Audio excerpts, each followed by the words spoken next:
Nietzsche once said that he philosophized with a hammer.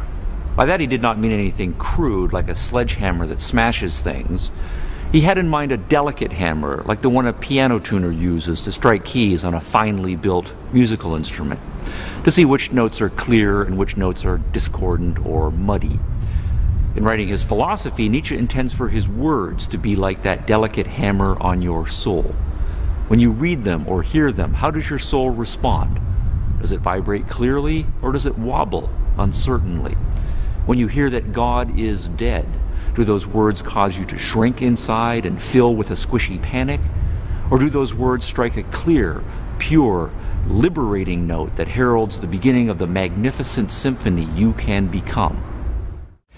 God is dead, so we must become gods ourselves and create a new set of values. Yet, Nietzsche says, most people are afraid to legislate for themselves. They know there is great risk and much inequality out there in the big bad world, so they want a higher power to shoulder the responsibility. But, Nietzsche says, for some precious few among us, the revelation that God is dead galvanizes every fiber of their being. They respond by feeling passionately and solemnly, I will become the author. I will create. I will accept the responsibility joyously.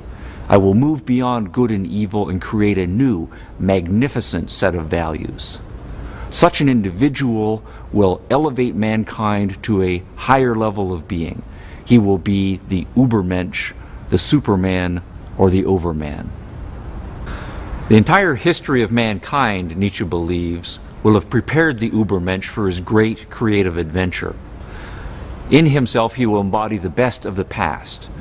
The exuberance and physical vitality of the past masters will flow through his veins. But Nietzsche also credits the Judeo-Christian tradition for its internalized spiritual development by turning all of its energy inward and stressing ruthless self-discipline and self-denial.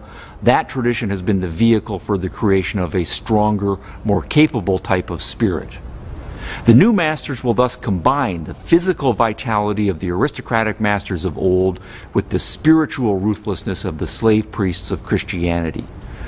As Nietzsche put it in one memorable phrase, the new masters will be Caesars with the soul of Christ. We cannot say ahead of time what new values the Overman will create. Not being Overmen ourselves, we cannot legislate for him or even predict what he will decide. But Nietzsche does indicate fairly strongly what broad direction he thinks the Overman will take. The Overman will find his deepest instinct and let it be a tyrant. The creative source of the future lies in instinct, passion, will. To put the point negatively, the Overman will not rely too much on reason. Reason, of course, is the favorite tool of modern scientific man, but Nietzsche holds that reason is a tool of weaklings, a superficial, fantasy-creating structure for those who need to feel safe and secure. Instead, Nietzsche believes instinct is the deepest part of your nature. And if you feel you have a strong, powerful instinct deep inside you, you should nurture it and let it dominate, for that is the source of true creativity. One thing is needful: to give style to one's character, a great and rare art. In the end, when the work is finished, it becomes evident how the constraint of a single taste governed and formed everything, large and small. Whether this taste was good or bad is less important than one might suppose, if only it was a single taste. And again, the great man is great owing to the free play and scope of his desires, and to the yet greater power that knows how to press these magnificent monsters into service. Another hint that Nietzsche gives us is that the Overman will accept conflict and exploitation easily, and he will enter the fray eagerly. In the face of conflict, many people are squeamish and given to wishing that life could be kinder and gentler. For such people, Nietzsche has nothing but contempt. People now rave everywhere, even under the guise of science, about the coming conditions of society in which the exploiting character is to be absent. That sounds to my ear as if they promise to invent a mode of life which should refrain from all organic functions. Conflict and exploitation are built into life, and the Overman will not only accept that as a natural fact, he will be a master of conflict and exploitation. As Nietzsche puts it, we think that everything evil, terrible, tyrannical in man, everything in him that is kin to beasts of prey and serpents, serves the enhancement of the species man as much as its opposite does. And further, a higher and more fundamental value for life might have to be ascribed to deception, selfishness, and lust.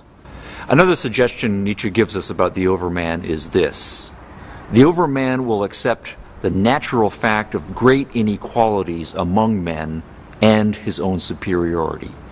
The Overman will have no qualms about his superior abilities and his superior worth to all others. About the superior men, Nietzsche forthrightly exclaims, "Every enhancement of the type man has so far been the work of an aristocratic society, and it will be so again and again. A society that believes in the long order of rank and differences in value between man, and that needs slavery in some sense or other." And as the last quotation suggests, Nietzsche indicates approvingly that the Overman will have absolutely no problem with using and exploiting ruthlessly others to achieve his ends. Mankind in the mass sacrificed to the prosperity of a single stronger species of man. That would be an advance. Nietzsche gives a name to his anticipated Overman. He calls him Zarathustra, and he titles his greatest literary and philosophical work after him. Zarathustra will be the creative tyrant. Having mastered himself and others, he will energetically and exuberantly create a magnificent new reality. Zarathustra will lead mankind beyond themselves and into an open-ended future. Nietzsche longs for Zarathustra's coming. But someday, in a stronger age than this decaying, self-doubting present, he must yet come to us, the redeeming man of great love and contempt, this man of the future who will redeem us not only from the hitherto reigning ideal, but also from that which was bound to grow out of it, the great nausea, the will to nothingness, nihilism. This Antichrist and anti-nihilist, this victor over God and nothingness, he must come one day. And on that prophetic note, Friedrich Nietzsche stops and leaves the future in our hands.